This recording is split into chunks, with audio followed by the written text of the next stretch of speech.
नई दिल्ली में नीति आयोग की 10वीं गवर्निंग काउंसिल की बैठक में पहुंचे झारखंड की धरती से निकले जुझारू व युवा सीएम हेमंत सोरेन की गरजती आवाज में कहा, विकसित भारत का सपना विकसित गांव के बिना अधूरा है। झारखंड खनिजों से भरा है, लेकिन लोग खाली हाथ है। कंपनियां खनन के बाद जो जमीन छोड़ देती है, उसे सरकार को लौटाया जाए। हमारी सरकार हर महीने 50 लाख महिलाओं को 2500 रुपए देती है। ये सिर्फ पैसा नहीं है, ये है सम्मान, ये है आत्मनिर्भरता की चाबी। सीबीआई एक्ट में संशोधन हो, क्योंकि जमीन हमारी, दर्द हमारा, अधिकार भी हमारा हो। सीएम हेमंत सोरेन ने बकाया 140 करोड़ रुपए मांगे। उन्होंने नॉन पेमेंट ऑफ लैंड मुआवजा का मसला उठाते हुए कहा, कंपनियों पर झारखंड का 1,40,435 करोड़ बकाया है। इतिहास हिसाब चाहिए, अब और नहीं। सीएम ने कहा कि सीएसआर और डीएमएफटी अब राज्य की मर्जी से चले। कंपनियों के सीएसआर और डीएमएफटी फंड को राज्य की प्राथमिकता में जोड़ा जाए। जो झारखंड का है वो झारखंड के लोगों के लिए हो। सीएम ने साहेबगंज में रेल और पुल की बात उठाई। साहेबगंज को कार्गो हब बनाने का प्रस्ताव दिया। उन्होंने कहा, गंगा पर एक और पुल या फिर ऊंचा बांध, जिससे सीमावर्ती राज्यों तक जाए विकास की लहर। सीएम ने कहा कि झारखंड सरकार हर जिले की हेल्थ प्रोफाइल बना रही है। ये मॉडल राष्ट्रीय स्तर पर अपनाया जाए। बीमारी से पहले तैयारी जरूरी है।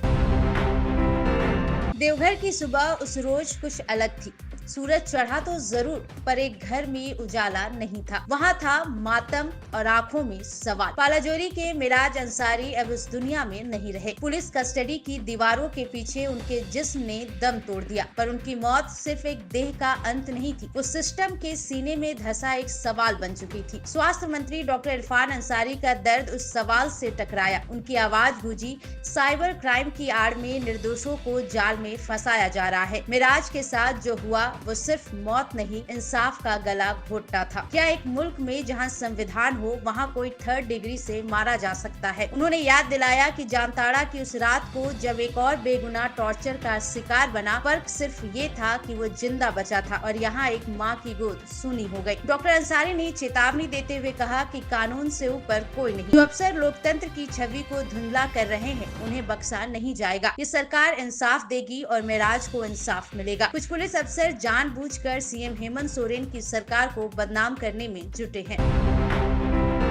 हमेशा ही सुर्खियों में रहने वाले राजद सुप्रीमो लालू प्रसाद यादव के बड़े बेटे तेज प्रताप यादव ने फेसबुक पर अपनी और अनुष्का यादव की फोटो साझा की। तेज प्रताप ने ये बताया कि वो एक दूसरे को 12 साल से जानते हैं और एक दूसरे से प्यार करते हैं। तेज प्रताप यादव का ये पोस्ट सोशल मीडिया पर खूब वायरल हो गई, जिसमें उन्होंने लिखा, मैं तेज प्रताप यादव और मेरे साथ इस तस्वीर में जो दिख रही हैं, उनका नाम अनुष्का यादव है। हम दोनों पिछले 12 सालों से एक दूसरे को जानते हैं और प्यार भी करते हैं। मैं बहुत दिनों से आप लोगों से ये बात कहना चाहता था, लेकिन समझ नहीं आ रहा था कैसे कहूँ, इसलिए आज इस पोस्ट के माध्यम से अपने दिल की बात आप सबके बीच रख रहा हूँ। आशा करता हूँ कि आप लोग मेरी बातों को समझेंगे। हालांकि इस पोस्ट को कुछ समय बाद डिलीट कर दिया गया, जिससे अटकलों का बाजार गर्म हो गया। फिर इसे कुछ देर बाद फिर से पोस्ट किया गया, जिससे तेज प्रताप के सोशल मीडिया अकाउंट के हैक होने की संभावनाएं भी चर्चा में आने लगी। लेकिन इस मामले में अभी तक तेज प्रताप की ओर से कोई आधिकारिक बयान नहीं आया है।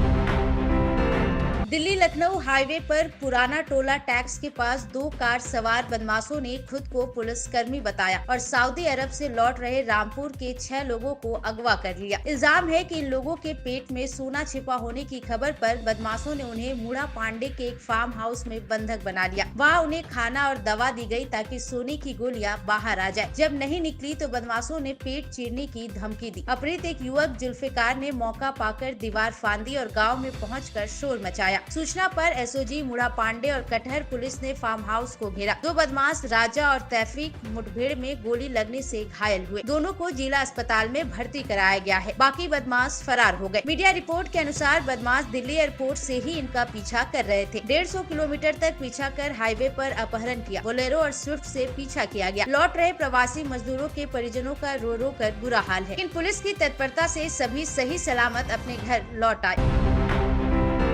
2025-27 वर्ल्ड टेस्ट चैंपियनशिप की शुरुआत धमाकेदार होने जा रही है और इसकी कमान थामी है 24 साल के शुभमन गिल ने। भारत के 37वें टेस्ट कप्तान बने गिल अब विराट रोहित युग के बाद नई विरासत की शुरुआत करेंगे। वहीं ऋषभ पंत उप कप्तान होंगे, जो अब रन मशीन बनकर लौटे हैं। करुण नायर की 8 साल बाद वापसी हुई। अर्शदीप सिंह और साई सुदर्शन का टेस्ट डेब्यू हुआ। अभिमन्यु ईश्वरन को बड़ा मौका मिला। शार्दुल ठाकुर फिर टीम इंडिया में शामिल हुए। वहीं सरफराज खान, देवदत्त पिडिक्कल, हर्षित राणा को ड्रॉप किया गया। केएल राहुल भी रडार से बाहर हो गए। इस बीच चीफ सेलेक्टर अजीत अगरकर ने कहा कि बुमराह बेशक शानदार लीडर है, लेकिन उनके कंधों पर गेंदबाजी का दबाव पहले ही बहुत है। हम उन्हें फिट रखना चाहते हैं, न कि कप्तानी के बोझ से थकाना। इंग्लैंड के साथ 5 टेस्ट सीरीज होंगे। 20 जून को लीड्स में, 2 जुलाई को बर्मिंघम में, 10 जुलाई को लॉर्ड्स में, 23 जुलाई को मैनचेस्टर एवं 31 जुलाई को ओवल में टेस्ट मैच खेले जाएंगे।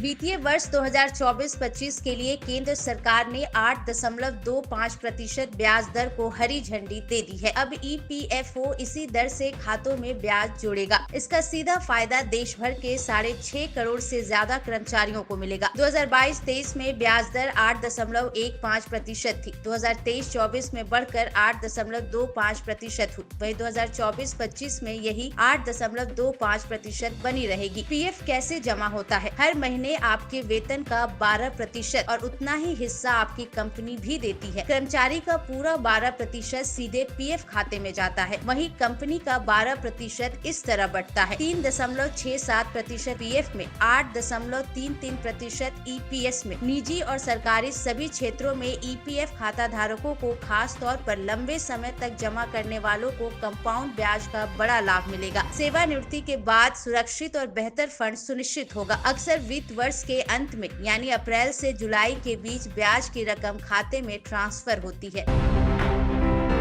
27 मई 2025 को पूरे देश में शनि जयंती का पर्व श्रद्धा और भक्ति के साथ मनाया जाएगा। ये दिन न्याय के देवता शनिदेव के जन्मोत्सव के रूप में मनाया जाता है। मान्यता है कि शनिदेव व्यक्ति के कर्मों के अनुसार फल देते हैं, इसलिए इस दिन उनकी पूजा से जीवन में आने वाली बाधाएं दूर होती हैं। इस वर्ष की शनि जयंती खास बन गई है, क्योंकि इस दिन कृतिका और रोहिणी नक्षत्र, साथ ही सुकर्म योग, दिपुष्कर योग और स्वार्थ सिद्धि योग जैसे दुर्लभ संयोग बन रहे हैं। इन शुभ योगों का प्रभाव कुछ राशियों पर विशेष रूप से देखने को मिलेगा। इस दिन वृषभ, मिथुन और मकर राशियों के लिए सौभाग्य का योग बन रहा है।